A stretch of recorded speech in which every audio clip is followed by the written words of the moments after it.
Yesterday was Jo's birthday, and she met with, I don't know, scores and scores of choral students right here in the auditorium, I believe. However, before she sang for them, they had to sing for her happy birthday. And being in this auditorium and this stage, so many memories. Jo, that had to be great for you to hear that. I met Jo in this very room in speech class, in that corner, back over there, southeast corner. Miss Niles asked all of us early in the class program what our goals were. I have no idea what I said at that time. But for some reason, I remember what Jo said. She said, "I love the theater so much that in my future, I'll be happy just to clean up the place after each performance." Well, Miss Niles thought that Jo was a bit impractical. However, I don't know whether she ever cleaned up any of the theaters that she was in, but she sure packed them in. On the final night of South Pacific at Edison High School in 1956, Jo thoroughly shocked Miss Niles when she reinserted a few words that had been edited out as not appropriate for high school in the 1950s. She'll have to tell you what she said. It's really not all that bad. But suffice it to say that she was following maybe in Paul Davis's footsteps. And she may be the only opera star to get an F in choir. But her payments for college tuition got a big boost from those who dared her to do it. We were also in an assembly together up here on this stage, and it's called Nobody Sleeps. I was a bumbling burglar, and I broke into a house of 5 women.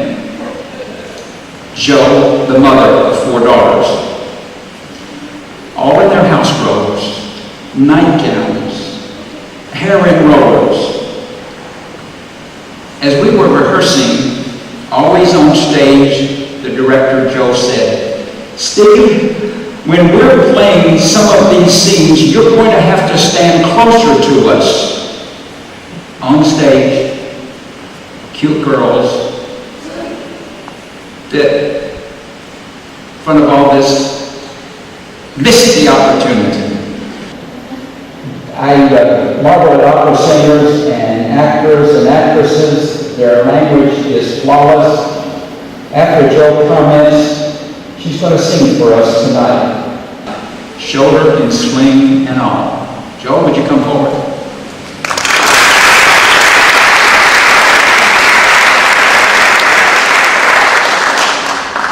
If I rub this one's nose, will it shine? You know, the first time I stepped out on this stage to sing by myself, I was a terrified 14-year-old sophomore trying out for the roundup. I walked out to the middle of the stage. My knees were shaking. My diaphragm was shaking. The muscles here at the corner of my lip were jumping up and down. And I thought, what am I doing here? Nobody dragged me out here. I did this to myself. What am I? Well, needless to say, I did not make it into the roundup that year. But we took care of that later.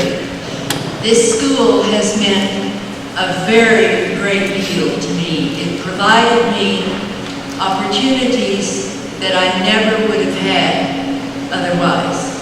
I was a poor kid with a capital P. When I was 10 years old, when we first came back to Tulsa, we lived in a city bus up on cement blocks behind an ice house over in Dawson. We didn't even have an indoor toilet until I came to Rogers. But in spite of probably being the most unlikely candidate to end up on a European operatic stage, I did it, and this school gave me much of what I needed in order to do that. I'm very grateful for all the Tulsa Public Schools because I was here in the golden age of the Tulsa schools, and I can't tell you how many times I have said, thank you, God, for putting me where I was when I was. And I want to thank the committee for this award.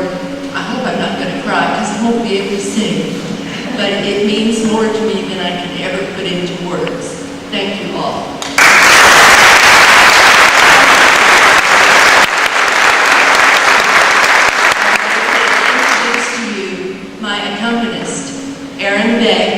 From Tulsa Opera. He is the director of the Youth Outreach Program in Education, is that correct? And he has graciously agreed to play for me tonight. I'm going to sing Tosca's aria, Visi Darte, for you for a couple of reasons. Number one, it's familiar, it's Puccini. Number two, Tosca was my debut role in Europe, and it's still my favorite opera.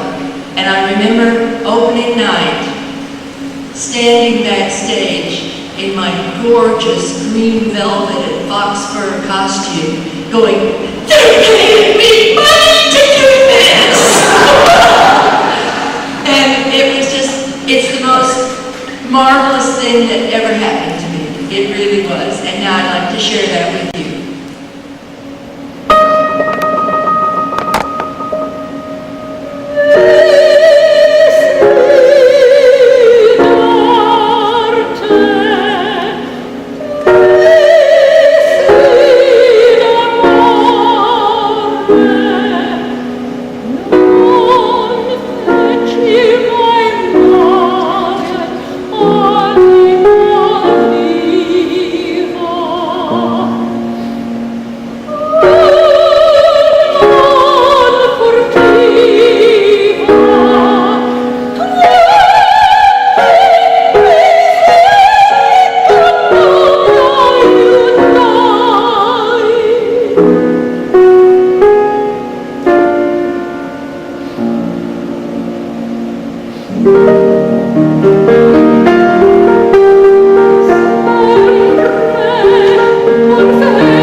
me, ma'am, are you allowed out by yourself at night? And I turned around, and my wonderful son from Seattle had flown